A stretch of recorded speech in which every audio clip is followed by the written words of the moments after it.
السلام علیکم، میں بطول راجپوت اور آپ دیکھ رہے ہیں ریڈ زون فائلز اور میرے ساتھ فہد حسین صاحب موجود ہیں۔ سب سے پہلے آپ کے ساتھ ٹاپ سٹوریز شیئر کرتے ہیں۔ آج بہت ویرائٹی ہے خبروں کی ہمارے پاس۔ اولمپکس میں جہاں پہ ہم بڑے مایوس کن پروگرامز بھی کرتے رہے ہیں، وہاں پہ ایک اچھی خبر یہ ہے کہ پاکستان سے ارشد ندیم مقابلوں میں آگے بڑھ گئے ہیں، اور کیا وہ قوم کی آخری امید ہے، اس پہ بھی بات کریں گے۔ مخصوص نشستوں کے اوپر سپریم کورٹ اور حکومت کا جوابی کارروائی کر دی گئی، اور الیکشن ایکٹ کا جو ترمیمی بل ہے وہ بھی پاس ہو گیا ہے۔ کیا یہ ایک نیا مقابلہ ہے عدلیہ اور پارلیمنٹ کے درمیان؟ اس کے اوپر بھی بات کریں گے۔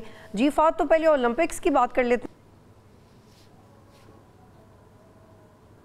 بالکل بطول، اور دیکھیے آج پولیٹیکلی بھی بڑی ڈیولپمنٹس ہوئی ہیں، ذرا اس پہ لیکن ہم ڈیٹیل میں بات کریں گے۔ آج میرے خیال میں کوئی ایک اچھی خبر پاکستان میں انفارچونیٹلی کم ہی آتی ہے، یہ ہماری بدقسمتی ہے اور اس کا ذمہ دار بھی ہم خود ہی ہیں، لیکن بہرحال پیس آف گڈ نیوز یہ کہ ہمارے جو میڈل کے ہوپ فل ہیں، ارشد ندیم جیولن تھروور سٹار ہیں، فخر پاکستان ان کو کہا جا رہا ہے اور صحیح کہا جا رہا ہے، انہوں نے آج بڑی اچھی تھرو کی ہے، کوالیفائی کر گئے ہیں فائنل کے لیے، جو کہ میرے خیال میں پرسوں ہے۔ تو یہی بڑی بات ہے۔ دیکھیے پہلی بڑی بات کہ اولمپکس کے لیے کوالیفائی کرنا، پھر دوسری اچیومنٹ کے فائنلز میں کوالیفائی کرنا، اور اب انشاءاللہ پوری قوم کی دعائیں ہیں کہ فائنل میں وہ اب میڈل بھی لیں، گولڈ میڈل لیں۔ پوری ان کے پاس ابیلٹی ہے، ان کے پاس ٹیلنٹ ہے، اور وہ شوکیس کر چکے ہیں کہ اپنے زور بازو کے ذریعے وہ یہ جو کمپٹیشن آئی کانٹیسٹ ہے اس میں ورلڈ لیول پر جو ہے اب ان کو مانا جا رہا ہے کہ he is one of the best. So ہماری دعائیں ان کے لیے ہیں، اور میرے خیال میں آج صبح سے دوپہر سے جب سے یہ ہم نے اپنی سکرینز پہ دیکھا ہے ان کو یہ جیولن تھرو کرتے ہوئے اور اس کے ساتھ ساتھ فائنلز میں کوالیفائی کرتے ہوئے، تو میرے خیال میں ہر شخص جو ہے وہ خوش بھی ہے، فخر بھی محسوس کر رہا ہے، دعا بھی کر رہا ہے کہ اب فائنلز میں وہ میڈل لے کے آئیں۔ لیکن بطور اس کے ساتھ ساتھ ہمیں یہ بھی کہنا چاہیے کہ یہ ہم کتنے زیادہ ارشد ندیم جو ہیں وہ پاکستان میں موجود ہیں، لیکن جو ہمارا جو اس وقت ایک دیمک زدہ نظام ہے، اور میں یہ سوچ سمجھ کے بطول یہ تھوڑا سخت لفظ استعمال کر رہا ہوں، ہمارا سپورٹس کا جو ایک دیمک زدہ جو نظام ہے وہ ٹیلنٹ کو اوپر نہیں آنے دیتا، وہ سسٹمز کو نہیں بننے دیتا، وہ جو تمام لوگ جو اپنے ہنر دکھانا چاہتے ہیں، جن کو گرومنگ کی ضرورت ہے، وہ ان کو گروم نہیں کرنے دیتا۔ یہ اپنے ذاتی مفادات کے پیچھے یہ پورا کا پورا یہ جو ہمارا ایک سپورٹنگ انڈسٹری ہے، جو پورا سپورٹس کا جو انفراسٹرکچر ہے پاکستان میں، خاص طور پر سرکاری لیول پر جو ان کے اوپر جتنا الزام لادیں بطول وہ کم ہے۔ اور میں دیکھیے ہمارے ابھی 6 لوگ، ہم نے پہلی بھی بات کی تھی، 6 یا 7 پلیئرز ہمارے گئے تھے، اور بڑی بات ہے کہ وہ بھی پہنچ گئے ان تمام تر جو مشکلات ہیں ان کے باوجود۔ ٹھیک ہے وہ میڈل نہیں لے پائے، لیکن انہوں نے جا کے پاکستان کو ریپرزینٹ کیا، لیکن it is not good enough. یعنی 5th یا 6th لارجسٹ پاپولیشن وائز یہ ملک ہے بطول، کوئی وجہ نہیں کہ ہم جو ہے وہ وہاں پہ بہت اچھی پرفارمنس نہ دکھا پائیں۔ ہم نے جو اس دن شو کیا تھا بطول، میں اسی کے حوالے سے جی کہ آپ کو یاد ہے کہ جی میں صرف یہ ذکر کرنا چاہ رہا تھا۔ جی فرمائیے۔ میں بس آپ کو یہ اس میں ایڈ کرنا چاہتی کہ آپ کو یاد ہے کہ جب لاسٹ ٹائم ارشد ندیم نے پاکستان کو ریپرزینٹ کیا تھا تو وہ ہی واز ناٹ ویل ٹرینڈ، وہ جو بھی کیا تھا وہ انہوں نے اپنے تئیں کیا تھا، سیلف گرومنگ کی تھی، اور اب جب وہ دوسری دفعہ اس طرح سے پاکستان کو ریپرزینٹ کر رہے ہیں ملٹیپل ٹائمز، تو وہ اب وہ ایک باقاعدہ پروفیشنل ماحول سے ہو کے گئے ہیں، لیکن ایسا ہر پلیئر کو موقع نہیں مل رہا ہے پاکستان کے اندر۔ بالکل، اصل میں جو بطول جو ستم ظریفی ہے وہ ہے یہ کہ یا تو ہمارا سسٹم ایسا، دیکھیں نا اس ٹائم آسٹریلیا جو ہے وہ ڈومینیٹ کر رہا ہے میڈلز کو، باقی تو خیر ممالک ہیں ہی ہیں، اور آپ دیکھیں وہاں پہ کیونکہ باقاعدہ طور پر ان کا ایک سسٹم ہے، ایک طریقہ کار ہے، ایک انفراسٹرکچر ہے، ایک ہائرارکی ہے، باقاعدہ طور پر اس کو نیچے سے لے کر اسکولوں سے لے کر اوپر تک ایک سسٹم کے تحت لوگ اوپر آتے ہیں اور پھر وہ دنیا کی سپورٹس پہ آ کے راج کرتے ہیں۔ اب میں صرف آپ کو اگزامپل دینا چاہ رہا تھا کہ ہمارے ماشاءاللہ پاپولیشن جو ہے بہت زیادہ پاپولیشن کے نقصانات بھی ہیں، لیکن کم از کم یہ فائدہ تو ہو کہ اگر آپ کے پاس اتنا ٹیلنٹ موجود ہے، ہم ایک میڈل کے لیے ترس رہے ہیں۔ اور یہ میں نے اس دن پھر تھوڑی ریسرچ کروائی تھی، یہ جو گیمز ہیں بطول کوئکلی میں آپ کے سامنے رکھوں، athletics, swimming, cycling, shooting, rowing, boxing, کنو sprint, selling, taekwondo, ایکویسٹرین, archery, badminton اور ویٹ لفٹنگ. ان میں 610 میڈل اویلیبل ہیں, 610. اور یہ تمام تر جو میں نے سپورٹس کا نام لیا ہے, ان کی فیڈریشنز پاکستان میں موجود ہیں. تو سوال تو بطول بنتا ہے نا پھر کہ یہ کیا کر رہے ہیں یہ لوگ, یہ فیڈریشنز کیا کر رہی ہیں, یہ پاکستان سپورٹس بورڈ کیا کر رہا ہے, یہ جو انٹر پروونشل کوارڈینیشن کی جو منسٹری ہے جو سپورٹس کو اوورسی کرتی ہے وہ کیا کر رہی ہے. یہ سپورٹس جن میں 610 میڈل ہیں ملا کر مین اور ویمن کے, یہ پاکستان میں کھیلی جاتی ہیں. اس کی فیڈریشنز ہیں, ان کے آفس بیررز ہیں, ان کی لمبی فوج ظفر موج ہے جو مزے لوٹتے ہیں, باہر کے دورے کرتے ہیں, سرکار سے پیسے لیتے ہیں, پروڈیوس کیا کرتے ہیں. تو اگر ہم 610 میڈلز میں سے ہم ایک کے لیے ترس رہے ہیں تو اس سے بڑا ظلم کیا ہو سکتا ہے.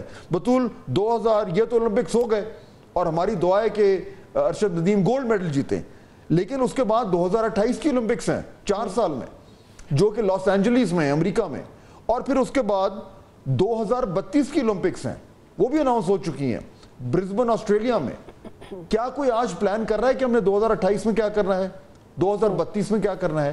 یہ ہے وہ پلاننگ کا, ویژن کا فقدان جس کی وجہ سے آج پاکستان کی سپورٹس کا یہ اتنا برا حال ہے. تو جہاں پہ ہم ارشد ندیم کے لیے ان کی پرفارمنس کے لیے دعا گو ہیں, وہاں پہ میرے خیال میں ہمیں جو اپنے وہ لوگ جو اس زبوں حالی کا جو ذمہ دار ہیں ان پہ جتنی بھی اب تنقید کریں اتنی کم ہے. اور مجھے لگتا ہے کہ یہ ہم لوگ بہت ایکسائٹڈ ہو کے 1 یا 2 پلیئرز کو پروموٹ تو کرنے لگ جاتے ہیں, لیکن یہ تو نہیں ہو رہا کہ اور لوگ بھی انسپائر ہو کے ان سے سپورٹس میں آ رہے ہیں. اکا دکا پرسنالٹیز ہیں جو کہ ہم سالہ سال دیکھتے ہیں کہ جن پہ بات کرنے کا موقع ملتا ہے. تو دیر از اے لاٹ ٹو امپروو. اور رفعت صاحب ہمیں ایک بریک لینی ہے, اور جب ہم بریک کے بعد واپس آئیں گے تو پھر مخصوص نشوں کے اوپر بھی بات کریں گے. لیکن شارٹلی آپ کو کیا ایسا لگ رہا ہے کہ گولڈ میڈل اس دفعہ لے آئیں گے, کیونکہ اس کے لیے تو ترس گئے ہم؟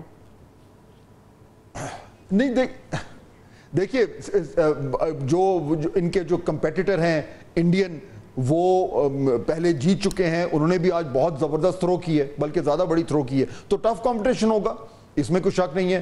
اور میرے خیال میں ارشد ندیم کے پاس جو ہے وہ پورا موقع ہے, ان کے پاس تمام تر ابیلٹی ہے اور ٹیلنٹ ہے کہ وہ انشاءاللہ گولڈ میڈل جیتیں گے. لیکن میں پھر بھی یہی کہوں گا کہ اگر ہمارا نظام بہتر ہوتا, اگر ہم بہتر طریقے سے ارشد ندیم جیسے چیمپئنز کو وہ اٹینشن دے رہے ہوتے, وہ وسائل دے رہے ہوتے, وہ ٹریننگ دے رہے ہوتے جو دینی چاہیے, تو آج ان کا گولڈ میڈل جو ہے وہ گارنٹیڈ ہوتا وہ گولڈ میڈل.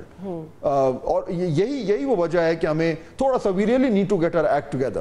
اور اس میں بالکل میں تو نام لے کے ہی کہہ رہا ہوں کہ جو ذمہ دار ہیں, منسٹری ہے, فیڈرل گورنمنٹ ہے, پروونشل گورنمنٹس ہیں, ان کے سپورٹ بورڈز ہیں, اور یہ فیڈریشنز ہیں, یہ تمام کے تمام جو ہیں یہ ذمہ دار ہیں. اور ان پہ الزام, ان پہ ہمیں الزام تراشی اگر کوئی کہتا ہے جی ہم ان کو نام لے کے کر رہے ہیں, ہمیں کرنی چاہیے, کیونکہ اگر یہ اپنا کام ٹھیک کر رہے ہوتے تو آج پاکستان کی سپورٹس کا اتنا برا حال نہ ہوتا, اور آج ہم بھی یہ کہہ رہے ہوتے کہ جی 10 12 15 18 20 میڈل لے کر ہم واپس آ رہے ہیں, ایک میڈل کے لیے ہم نہ ترس رہے ہوتے. بالکل. اور یہاں پہ مجھے یہ ریکویسٹ کرنی ہے کہ اگر خدا نخواستہ ارشد صاحب ہار کے واپس آ جائیں تو ان کو ٹرول مت کیجیے گا, فیڈریشنز کو کیجیے گا, سپورٹس بورڈ کو کیجیے گا, گورنمنٹ پاکستان کو کیجیے گا, اور کرتے رہیے گا جب تک وہ اپنی غفلت کی نیند سے جاگ نہیں جاتے. پروگرام میں خوش آمدید. اور فاتح صاحب اب بات کرتے ہیں الیکشن ایک ترمیمی بل, اس کو باقاعدہ طور پہ کثرت رائے سے پاس کروا دیا گیا ہے, اور اپوزیشن نے کہا ہے کہ وہ اس کے اوپر احتجاج کریں گے. اور خرم دستگیر صاحب ہمیں جوابات دینے کے لیے تیار ہیں, آلدو یہ حکومت کا جوابی وار ہے, لیکن خرم دستگیر صاحب کے پاس کیا جوابات ہیں اس سے شروع کرتے ہیں. جی بالکل, ہماری خوش قسمتی ہے کہ خرم دستگیر صاحب ہمیں جوائن کر رہے ہیں, لیکن بطول اس سے پہلے یہ جو بل پاس ہوا ہے الیکشن امینڈمنٹ ایکٹ جس کی آپ نے ذکر کیا, پہلے اسٹینڈنگ کمیٹی سے اس کو اپروول ملا, پھر وہ نیشنل اسمبلی سے پاس ہوا, اور اب سے کچھ ہی دیر بعد جو ہے وہ سینیٹ نے بھی پاس کر دیا ہے. تو باقاعدہ طور پر اب یہ اس کا جو ایک لیجسلیٹو پروسیس ہے وہ آلموسٹ کمپلیٹ ہے. اب صدر صاحب جو ہیں وہ جب اس پہ دستخط کریں گے تو پھر یہ قانون بن جائے گا. لیکن مسئلہ یہ ہے کہ اس بل کا اس بل کے پاس ہونے سے، قانون سازی کے سے کیا پارلیمنٹ اور سپریم کورٹ آمنے سامنے کھڑے ہو جائیں گے؟ یہ معاملہ تھوڑا سا کمپلیکیٹ ہو گیا، گمبھیر ہو گیا، اور اسی لیے ذرا آج ہم دونوں طرف سے، پی ایم ایل این سے بھی اور پی ٹی آئی سے بھی رائے لیں گے کہ یہ کس طرف یہ معاملات جا رہے ہیں، کیونکہ مجھے تو لگ رہا ہے کہ یہ ایک طریقے سے تصادم ہو سکتا ہے۔ خرم دستگیر صاحب، یہ جو ایشو ہے، دیکھیے اب اس میں دو چیزیں ہیں، میں آپ کے سامنے رکھتا ہوں۔ پہلی چیز تو یہ ہے کہ ٹھیک ہے جی، پارلیمنٹ کا حق ہے قانون سازی کرنا، اس میں تو کوئی دو رائے نہیں ہے، اور پارلیمنٹ میں اگر گورنمنٹ کے پاس نمبرز ہیں جو کہ ہیں تو انہوں نے پاس کر دیا، اب یہ لا بن جائے گا۔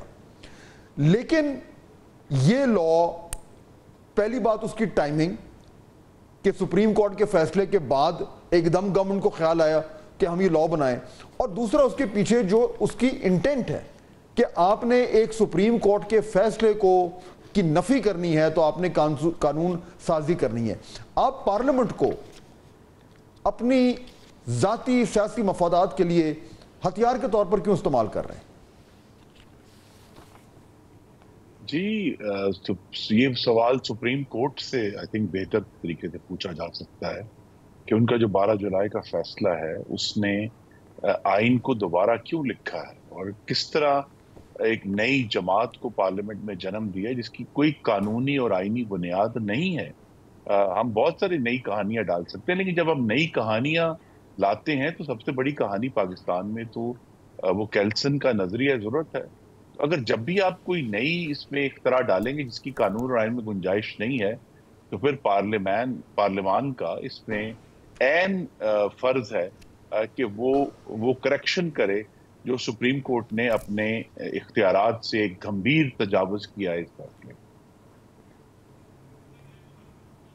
تو خرم صاحب، پھر یہ تو کلیئر ہو گیا نا، یہ جو ابھی آپ نے بات کی اس سے، یہ تو اس میں تو اب کوئی دو رائے نہیں رہ گئی کہ یہ سپریم کورٹ کے فیصلے کی روشنی میں یہ قانون سازی کی جا رہی ہے۔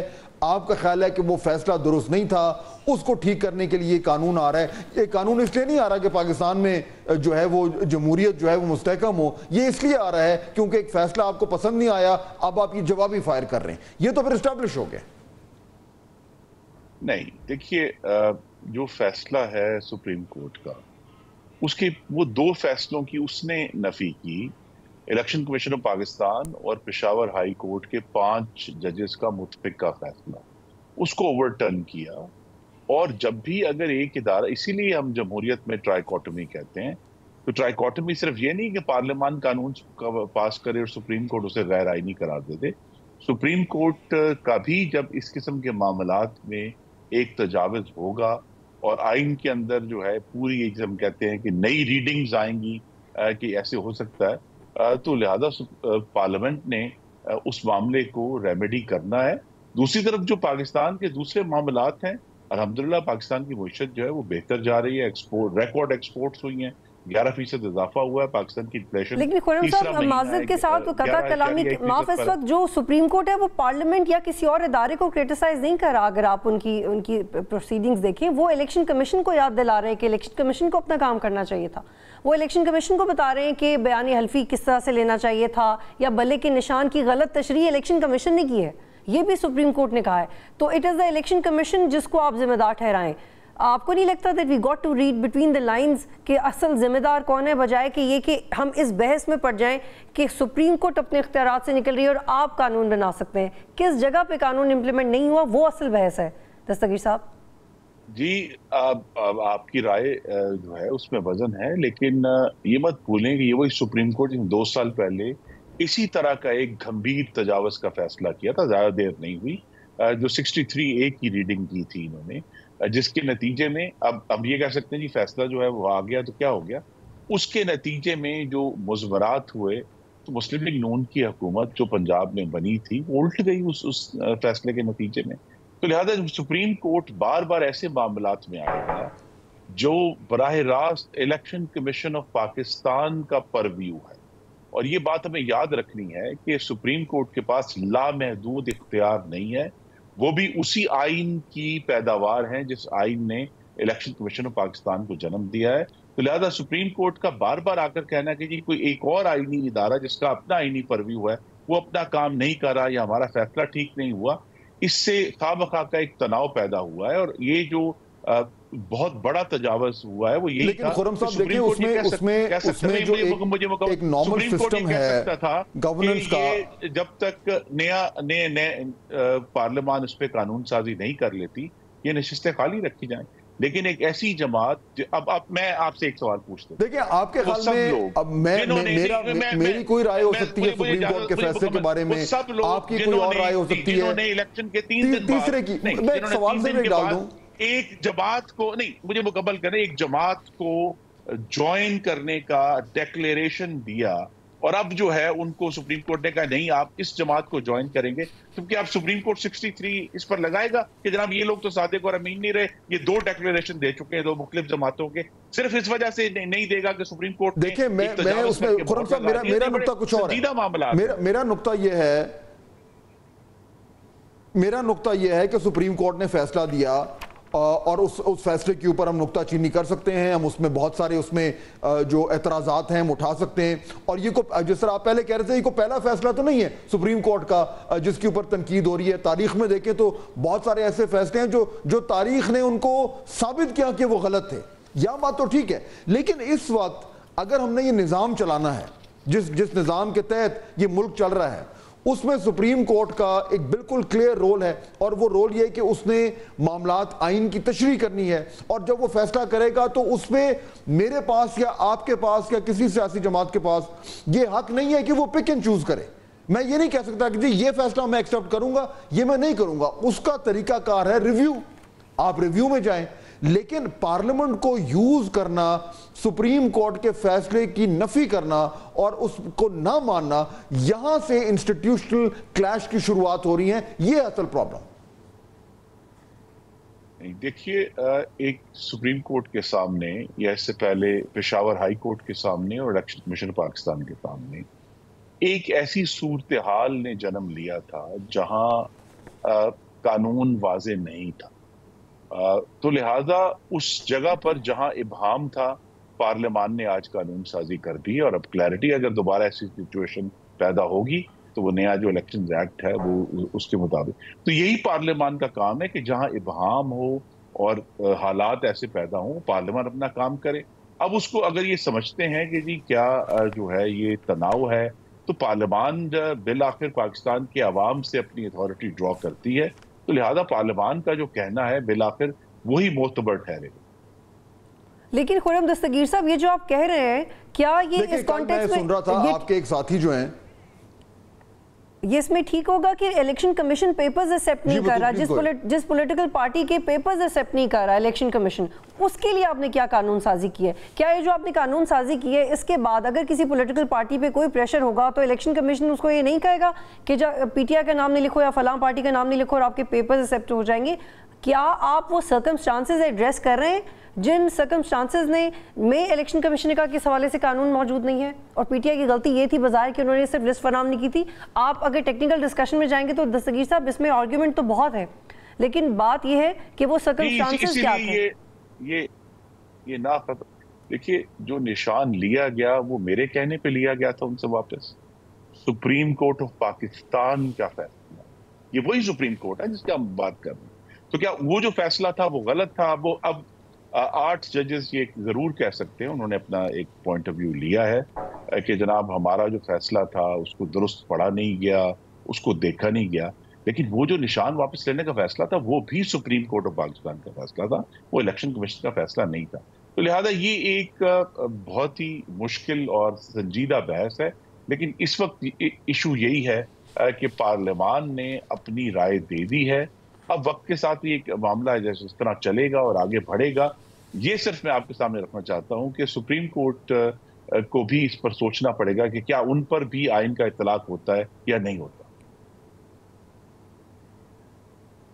نہیں، ان پہ تو ظاہر بات ہے خرم صاحب آئین کا اطلاق تو سب پہ ہوتا ہے، لیکن اب یہ جو صورتحال بن گئی ہے جو میں اس کو پروجیکٹ کر سکتا ہوں. ابھی آج نیشنل اسمبلی اور سینٹ نے یہ بل پاس کر دیا ہے، صدر اس پہ دستخط کر دیں گے.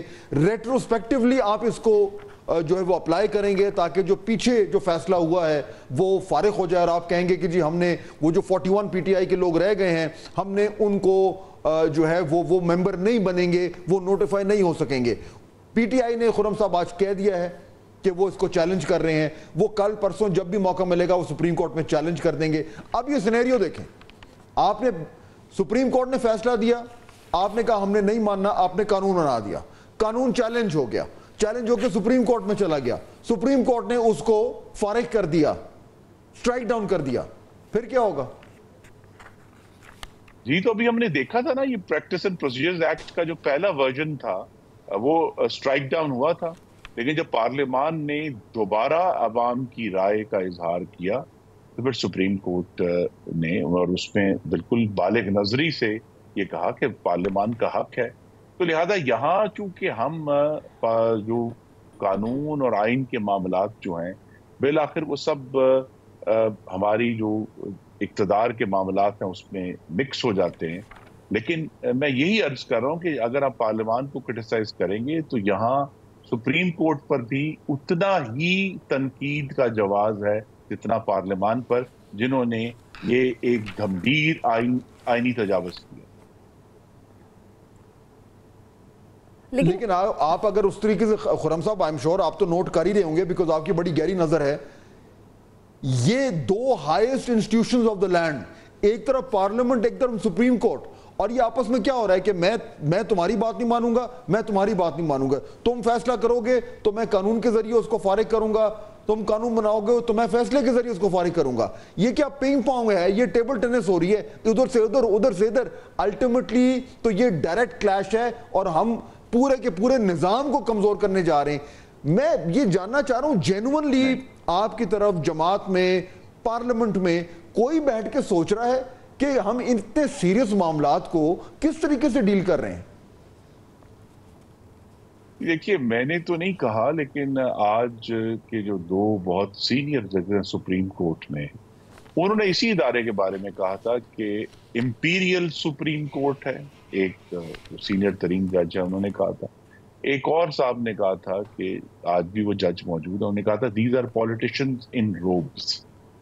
تو اب ہم کیا ان کے اوپر توہین عدالت لگا دیں, کیونکہ انہوں نے بھی تو ایک صورتحال کی طرف اشارہ کیا ہے.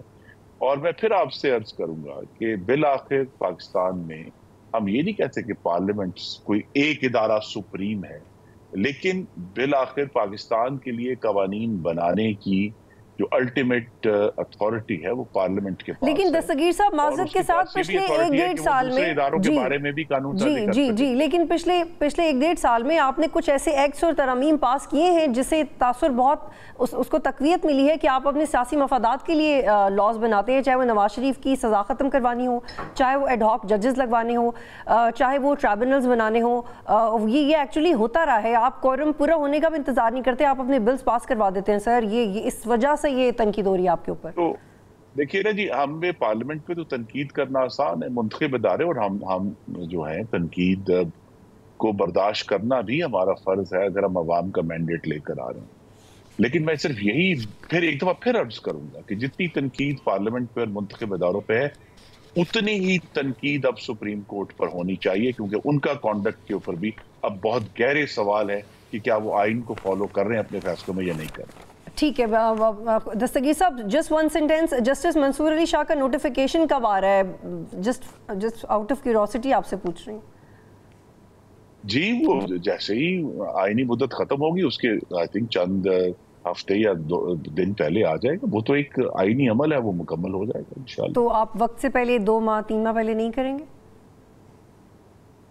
جی مجھے نہیں اندازہ کہ کیا پریکٹس ہے, جو بھی پریکٹس ہے جتنی دیر پہلے ہوتے ہیں نوٹیفیکیشن وہ ہو جائیں گے. جی بہت شکریہ دستگیر صاحب, آپ پروگرام میں جوائن کرے تھے. فاتح صاحب ایک بریک لینی پڑے گی اور جب کے بعد واپس آئیں گے تو علی ظفر صاحب ہمیں جوائن کر رہے ہیں اور پھر ان سے یہ جو مقابلہ ہے نیا عدالت اور پارلیمنٹ کا, اس کے اوپر بات کرتے ہیں. بریک لیتے ہیں, واپس آئیں گے. پروگرام میں خوش آمدید. جی فاتح صاحب, ہمیں علی ظفر صاحب بھی جوائن کر رہے ہیں اور عدلیہ اور پارلیمنٹ کا ایک نیا مقابلہ شروع ہو گیا ہے جس میں پی ٹی آئی نے پوزیشن لیا ہے کہ وہ احتجاج کریں گے. کس طرح کا کریں گے, کیسے کریں گے, کیا اسٹریٹجی ہے, گفتگو کرتے ہیں. بالکل بطول, آپ نے بالکل درست کہا, اور پاکستان تحریک انصاف تو بالکل کلیئرلی اناؤنس کر چکی ہے. جو چیئرمین ہیں بیرسٹر گوہر, انہوں نے فلور آف دا ہاؤس پہ کہا ہے کہ وہ چیلنج کرنے جا رہے ہیں, وچ از ایکچولی نو سرپرائز, کیونکہ ظاہر بات ہے چیلنج تو یہ پی ٹی آئی نے کرنا تھا. لیکن میں علی ظفر صاحب سے ہی پوچھنا چاہوں گا. علی ظفر, ایک تو علی ظفر صاحب تھینک یو ویری مچ, آپ نے ہمیں جوائن کیا. اور آج یہ قانون سازی ہوئی ہے, آپ خود بھی پارلیمنٹ میں موجود تھے. میں یہ جاننا چاہ رہا ہوں, دیکھیے یہ تو بالکل بات کلیئر ہے, اور مجھے تو کوئی ذاتی طور پر کوئی ڈاؤٹ نہیں ہے کہ یہ جو قانون سازی ہو رہی ہے یہ بالکل directly in response to the supreme court judgment ہو رہی ہے. اور وہ جو سپریم کورٹ ججمنٹ آئی ہے ریزرو سیٹس میں, اس میں حکومت وقت کو شکست ہوئی ہے, اور اس کے نتیجے میں وہ پارلیمنٹ کو ایک طریقے سے اپنے ذاتی سیاسی مفادات کے لیے استعمال کر رہے ہیں. یہاں تک تو آئی کنسیڈ.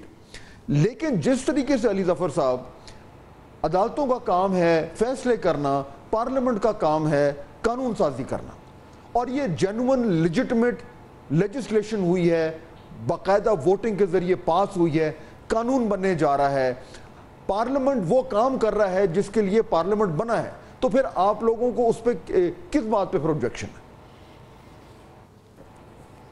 جی فاض صاحب, اس کو کہتے ہیں پارلیمنٹ کی سوورینٹی, یعنی پارلیمنٹ بادشاہ ہے, اور یہ درست بات ہے کہ پارلیمنٹ جنرلی بادشاہ ہے. ہمارے آئین میں سپریشن آف پاور کا کانسیپٹ ہے, یعنی کہ پارلیمنٹ اپنا کام کرے قانون سازی کا, عدالت اپنا کام کرے جو تشریح ہے اس قانون کی اور اس قانون کے اوپر فیصلہ کرنا, اور ایگزیکٹو اپنا کام کرے کہ وہ اس کو قانون کو امپلیمنٹ کرے اور گورننس کرے, اور ایک دوسرے کے جو رول ہے اس میں مداخلت ہو تو پھر تصادم ہوتا ہے. یہ بھی بالکل درست بات ہے. اور میں پارلیمنٹیرین ہونے کی حیثیت سے میں یہ ضرور کہوں گا کہ پارلیمنٹ کے اگر جوڈیشری جو ہے وہ کوئی ایسی بات کرتی ہے جو پارلیمنٹ کے ڈومین میں یا پارلیمنٹ کے اختیارات کے ساتھ وہ کوئی دخل انداز ہوتی ہے, تو میں پھر عدلیہ کے خلاف ہوں گا اور پارلیمنٹ کے ساتھ کھڑا ہوں گا. لیکن جو پارلیمنٹ کی ہم سوورینٹی کی بات کرتے ہیں اور جو کر رہے ہیں آج لا منسٹر صاحب نے بھی کی, وہ ایکچولی لمیٹڈ ہے. وہ یہ نہیں ہے کہ پارلیمنٹ کوئی بھی قانون پاس کر سکتا ہے, عام قانون. پارلیمنٹ قانون ضرور پاس کر سکتا ہے, لیکن قدغن یہ ہے کہ وہ قانون آئین کے مطابق ہو. یعنی کہ اگر پارلیمنٹ مثلاً ایک ایسا قانون پاس کرتا ہے, ایسی قانون سازی کرتا ہے جو آئین کے میں جو لکھی ہیں فنڈامنٹل رائٹس, جو بنیادی حقوق, ان کے خلاف ہوگا, تو پھر وہ جو قانون ہے وہ آئین کے چونکہ خلاف ہوگا تو عدالتیں اس کو کالعدم قرار دے سکیں گی. مثلاً ایک قانون پاس ہوتا ہے کہ آج سے کوئی بھی میڈیا چینل خبریں نہیں دے گا. اب یہ قانون جو ہے یہ آئین کی فریڈم آف ایکسپریشن کے خلاف ہے, تو اس کو جب بھی کوئی چیلنج کرے گا عدالت کہے گی پارلیمنٹ آپ سپریم ضرور ہیں لیکن آئین کی خلاف ورزی نہیں آپ کر سکتے. آئین میں چونکہ یہ لکھا ہے کہ آپ ایسا قانون نہیں بنا سکتے, اس لیے یہ قانون کالعدم ہے. اسی طرح یہ والا قانون جو ہے اس کی بات کرتے ہیں, یہ قانون ٹارگٹ کس کو کر رہا ہے؟ جیسا آپ نے درست فرمایا, یہ قانون ٹارگٹ کر رہا ہے ریزرو سیٹس کی ججمنٹ کو. ریزرو سیٹس کی ججمنٹ کیا کہتی ہے؟ ریزرو سیٹس کی ججمنٹ آئین کی تشریح کرتی ہے. مثلا آرٹیکل 51 کی تشریح کرتی ہے اور کہتی ہے اس کا یہ مطلب ہے. یعنی کہ اگر اس ججمنٹ کو آپ نے ختم کرنا ہے, اس کے مطلب کو, اس کے مفہوم کو ختم کرنا ہے, تو پھر آپ کو آئین کا آرٹیکل 51 میں ترمیم لانی پڑے گی. جب تک آپ آئین کے آرٹیکل 51 میں ترمیم نہیں لائیں گے, عام قانون سازی سے آپ اس کو نہیں تبدیل کر سکتے. اور یہ چونکہ گورنمنٹ کے پاس یہ اتنی تعداد نہیں تھی کہ وہ کانسٹیٹیوشنل امینڈمنٹ لے کے آ کے آرٹیکل 51 میں تبدیلی کریں, اس کے لیے 2/3 میجورٹی چاہیے. اس لیے انہوں نے یہ حربہ استعمال کیا کہ عام قانون میں وہ ایک شک لے آئے, الیکشن ایکٹ میں ترمیم لے آئے, اور ان کی کوشش یہ ہے کہ اس سے اب یہ دیکھیں یہ اس کا ایک قانونی اینگل آ گیا. علی ٹھیک ہے, یہ قانونی اینگل آپ کا آ گیا. اب آپ کے پاس ایک ڈسٹنکٹ ایڈوانٹیج ہے کہ آپ لیگل ایکسپرٹ بھی ہیں اور آپ پارلیمنٹیرین بھی ہیں. ایشو یہ کھڑا ہو رہا ہے جو میں پہلے بھی بات کر رہا تھا کہ دیکھیے گورنمنٹ کا یہ آرگومنٹ ہے کہ یہ جو فیصلہ آیا ہے یہ بھی آئین سے مطابقت نہیں رکھتا. ابھی گورنمنٹ کے پاس آبویسلی تشریح کرنے, فیصلے کی تشریح یا آئین کی تشریح کرنے کا کام تو عدالت کا ہے, لیکن گورنمنٹ کا بالکل کلیئر سٹانس ہے کہ پاکستان تحریک انصاف کو وہ کچھ دے دیا گیا جو اس نے مانگا ہی نہیں تھا اور آئین کو ری رائٹ کر دیا گیا ہے. اب یہ whether this is right or wrong, Ali Zafar صاحب, گورنمنٹ کا ایک بڑا سٹرونگ اوپینین ہے اور ان کا یہ کہنا ہے کہ کیونکہ یہ آرٹیکل آئین کو ری رائٹ کرنے کی کوشش ہو رہی ہے, which by the way is not for the first time, پہلے بھی اس طرح کا ہوا ہے, تو اس کے لیے ہمارے پاس ایک ہی آپشن ہے کہ ہم قانون سازی کر کے جو کہ پارلیمنٹ کا اختیار ہے اس غیر آئینی فیصلے کو چیک کر سکیں. اچھا اب یہ ہو گیا, قانون بن جائے گا, آپ نے اس کو چیلنج کر دیا ہے, یہ سپریم کورٹ میں چلا جائے گا. اگر سپریم کورٹ اس قانون کو کالعدم قرار دیتی ہے تو پارلیمنٹ, جو مجھے نظر پارلیمنٹ پھر کہے گا جی ہم نہیں مانتے. سو ہم تو بالکل ایک یعنی کہ بلائنڈ ایلی میں جا رہے ہیں, اس کا مطلب ہے پھر. جی دیکھیں, جہاں تک تعلق ہے آپ کا یہ سوال کرنے کا, بڑا ویلڈ سوال ہے کہ اگر ایک ایسی تشریح ہوتی ہے سپریم کورٹ سے جو کہ آئین کے خلاف ہے, ایک ایگزامپل کے لیے, ایک مثال کے طور پہ ہم مان لیتے ہیں کہ کوئی ایسا ججمنٹ آتی ہے جو آئین کے خلاف ہے, وہ ایسی تشریح کرتا ہے سپریم کورٹ جو آئین کی خلاف ورزی ہے. مثلا سمبل کیس میری نظر میں ایسا کیس ہے جو سپریم کورٹ نے فیصلہ کیا جو آئین کے خلاف تھا. تو ایک اس سمبل کیس کو لے لیتے ہیں. اگر سمبل کیس کو تبدیل کرنا تھا, اگر ایسے کیس کو جو آئین کی تشریح غلط کی اس کو تبدیل کرنا ہے, تو پھر آپ کو وہ آئین کی تشریح, جس آرٹیکل کی تشریح کی گئی اس کو چینج کرنا ہے. آپ یہ نہیں کر سکتا پارلیمنٹ, یہ پارلیمنٹ کو اجازت ہی نہیں ہے آئین کے تحت کہ پارلیمنٹ ایسا قانون عام قانون کے ذریعے آئین میں ترمیم کر لے. تو اگر یہ بات ہے, آئین بالکل پارلیمنٹ کے پاس اختیار ہے, اس کو نہیں پسند آ رہی کوئی ججمنٹ, کوئی تشریح کی ہے غلط, تو اس کو تبدیل کر سکتی ہے, لیکن اس کا طریقہ کار واضح کیا ہے آئین نے, اور وہ ہے کہ آئین کی ترمیم کرے. تو پارلیمنٹ کو میں آج یہی سمجھا رہا تھا, یہی میں بتانا چاہ رہا تھا, لیکن وہ بدقسمتی سے جب میں نے اپنی سپیچ شروع کی اور ابھی میں اس موقع تک پہنچا تھا تو وہ شاید برداشت نہیں تھی حکومت کے سینیٹرز میں یہ سننے کی, تو وہ اٹھ کے سارے چلے گئے اور وہ کورم پوائنٹ کر گئے, تو اس کی وجہ سے میری سپیچ آدھی رہ گئی. لیکن آپ کے پروگرام پہ میں وہ ریپیٹ کر دیتا ہوں. پوائنٹ ہی یہ ہے کہ بالکل پارلیمنٹ سپریم ہے, لیکن اس کیس میں چونکہ تشریح آئین کی ہے تو آئین میں ترمیم لانے کی ضرورت ہے. اب حکومت جو ہے وہ کوشش کر رہی ہے کہ کسی طرح پارلیمنٹ کو کنفیوز کرے, اور مقصد کیا ہے اس قانون کا؟ میری نظر میں فواد صاحب, یہ حکومت کو بھی پتہ ہے کہ یہ قانون نے کالعدم قرار ہونا ہے, اور کیونکہ آئین کے اتنا خلاف ہے یہ, لیکن مقصد یہ ہے کہ ہم ڈیلے کر لیں کسی طرح. آپ دیکھیں گے کہ آج جس تیزی سے یہ قانون پاس ہوا ہے, صبح نیشنل اسمبلی نے کیا, آج سینٹ نے کر دیا, کسی ڈیبیٹ کے بغیر, کسی بحث کے بغیر سینٹ نے اس کو پاس کر دیا. آج ہی وہ شاید اسینٹ ہو جائے گا, اور الیکشن کمیشن آف پاکستان جو میرا خیال ہے کہ اس میں آلریڈی انوالوڈ ہے اس سارے معاملے میں, وہ آ کے کہہ دے گی کہ جناب ہم کیا کریں, ہم تو امپلیمنٹ نہیں کر سکتے, یہ قانون جو ہے یہ آ گیا ہے. اور پھر وہ انتظار کریں گے کہ قانون چیلنج ہو, کچھ وقت مل جائے. تو وقت تو شاید مل جائے گا ان کو, لیکن الٹیمیٹلی وہ وقت نے ختم ہونا ہے, اور پھر واپس ہم اسی پوزیشن میں آئیں گے کہ reserve seat PTI کو دینی پڑے گی. لیکن اس میں علی ظفر صاحب آپ یہ نقطہ بھی ذرا رکھیے, دیکھیے نا کہ یہ میں ازیوم کر رہا ہوں کہ یہ جو قانون بنے گا اس کو یہ ریٹروسپیکٹیو کر رہے ہیں, تبھی وہ کریں گے, تبھی جو ہے وہ اس طریقے سے جو فیصلہ آیا ہے اس کو وہ ایک طریقے سے نلیفائی کر دیں گے, اس کو امپلیمنٹ نہیں کریں گے. اچھا ریٹروسپیکٹیو اگر ایفیکٹ لانا ہے تو وہ بھی یعنی کہ آپ سے بہتر کون جانتا ہے کہ یہ ماضی میں بھی ہوتا رہا ہے, چاہے وہ نیب آرڈیننس ہو جو 1999 میں آیا تھا وہ بھی ریٹروسپیکٹیو تھا, اس کے بعد جب یہ لائف ٹائم ڈسکوالیفیکیشن کا جو معاملہ تھا اس کو 5 سال کا کیا, وہ بھی ریٹروسپیکٹیو تھا. سو ریٹروسپیکٹیو ایفیکٹ میں لیجسلیشن ہوتی رہی ہے. لیکن کیا پہلے اس طرح ہوا ہے کہ ایک عدالت کا فیصلہ اس کو لیجسلیشن کے ذریعے ریٹروسپیکٹیولی نلیفائی کیا جائے؟ اس کی پریسیڈنس موجود ہے؟ جی, اس کی چونکہ ہے تاریخ میں اور ایگزامپلز ہیں جہاں قانون سازی کی گئی ہے کہ ماضی میں جا کے یعنی ریٹروسپیکٹیولی ججمنٹ کو ہٹایا گیا ہے, اور سپریم کورٹ نے اس قسم کے قوانین کو مانا بھی ہے, لیکن اس کا بڑا واضح طور پہ بتایا گیا ہے کہ کیا کیا چیز اس میں تبدیل آپ کر سکتے ہیں. آپ ماضی میں جا کے قانون کو ریٹروسپیکٹیو بنا سکتے ہیں, لیکن آپ جو چیزیں ہو گئی ہیں, جو حقیقت ہو گئی ہے, اس کو تبدیل نہیں کر سکتے. یعنی کہ اگر آپ سمجھیں یہ پوائنٹ, تو پوائنٹ یہ ہے کہ اگر آپ بالکل ریٹروسپیکٹیو ایفیکٹ ایک قانون کو دے سکتے ہیں. آپ کہہ سکتے ہیں کہ یہ قانون جو ہے یہ 2000 سے لاگو ہوگا, لیکن 2000 میں اگر کوئی مر گیا ہے یا کوئی بچہ پیدا ہو گیا ہے, آپ قانون سازی سے اس کو تبدیل نہیں کر سکتے. جو حقیقت ہو گئی ہے وہ تو تبدیل نہیں ہو سکتی. ہاں جو حقیقت ہونے والی ہے وہ اس کے ریٹروسپیکٹیولی آپ ضرور اپلائی کر سکتے ہیں.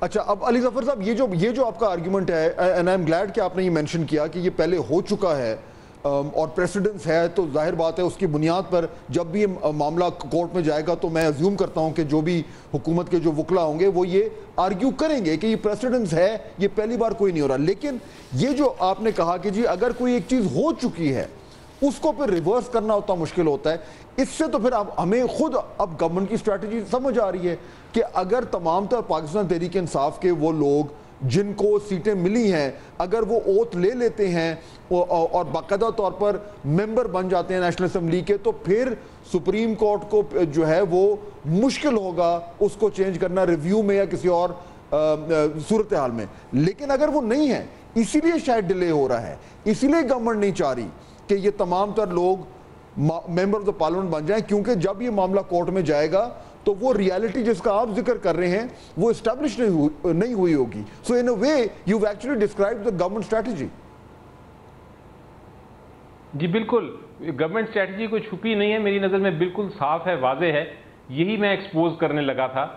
اور پھر آپ پوچھیں گے یہ بھی سوال کہ یہ کیا وجہ ہے کہ اگر حکومت کو پتہ ہے کہ الٹیمیٹلی ابھی فی الحال تو چلیں وقت ان کو کچھ مل جائے گا, لیکن الٹیمیٹلی جب یہ قانون ختم ہو جائے گا تو پھر کیا کرے گی حکومت.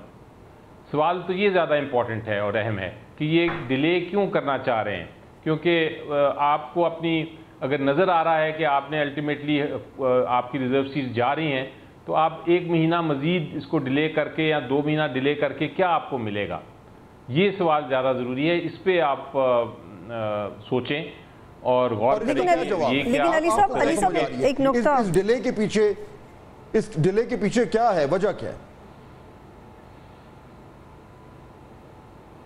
جی ڈیلے کے پیچھے وجہ یہ ہے کہ حکومت اس وقت کوشش کر رہی ہے سمہاؤ کہ وہ لوگوں کو جو ابھی فی الحال انڈیپینڈنٹ ہیں ان کو توڑے اور توڑ کے اپنے پاس لے آئے, تاکہ جتنے لوگ چھوڑ سکتے ہیں پی ٹی آئی کو کہ ممبرز بنے بغیر قانون, کیونکہ آرٹیکل جو واضح ہے بڑا کلیئرلی کہ جو آئین کا آرٹیکل ہے ڈیفیکشن کلوز جس کو آپ کہتے ہیں, وہ تب تک لاگو نہیں ہوتا جب تک آپ کسی پولیٹیکل پارٹی کے ممبر ڈکلیئر نہ ہو جائیں. تو ان کا مقصد یہ سمپلی ہے, ہو سکتا ہے وہ کیسز کریں, ہو سکتا ہے وہ مزید لوگوں کو پکڑیں اور ان کو مجبور کرنے کی کوشش کریں. تو یہ سارا غیر جمہوری ایک نظام. جی علی ظفر صاحب, ہم وائنڈ اپ کی طرف جا رہے ہیں, ایک سوال لے لیجئے, یہ سمجھائیے گا کہ نواز شریف کی نااہلی بھی تو ریٹروسپیکٹیولی ہی ختم ہوئی تھی, تو یہ بھی اگر ایسا ہی ہو جائے تو یہ آپ کو لگ رہا ہے کہ اس کی پروبیبلٹی ہے؟ جی دیکھیں, جو نواز شریف کی نااہلی تھی وہ ریٹروسپیکٹیولی نہیں ختم ہوئی تھی, وہ لوگ کچھ کنفیوز کر جاتے ہیں بحث کو. میں آپ کو ایگزامپل دیتا ہوں کہ آج سپوزنگ ایک شخص ہے, اس کو 10 سال کی سزا ہوتی ہے قانون کے مطابق اور وہ اپنی ابھی سزا گزار رہا ہے, 5 سال ہوئے ہیں, 5 سال بعد ایک قانون آتا ہے, وہ کہتا ہے کہ اب ہم سزا اس کی جو ہے کم کر کے اس کو 10 سال کے بجائے 5 سال کر دیتے ہیں. تو وہ ریٹروسپیکٹیو نہیں ہوگا, وہ اسی دن سے اپلائی ہوگا جس دن یہ قانون آیا کہ اب سزا 5 سال ہے. چونکہ 5 سال رہ گئی سزا تو وہ جو 10 سال والی سزا تھی وہ اب ختم ہو گئی, تو وہ رہا ہو جائے گا. تو وہ نواز شریف صاحب کا کیس جو تھا وہ کچھ اس طرح تھا کہ ان کو لائف کا کہا تھا سپریم کورٹ نے کہ آئین میں لائف کی ان کی ہے, لیکن اس کو پھر قانون کے ذریعے انہوں نے کہا کہ لائف نہیں ہے. وہ بہت شکریہ علی ظفر صاحب, بہت شکریہ فہد حسین صاحب. اب یہ وائنڈ اپ کی طرف جانا ہے, پروگرام دیکھنے کا شکریہ, اللہ حافظ.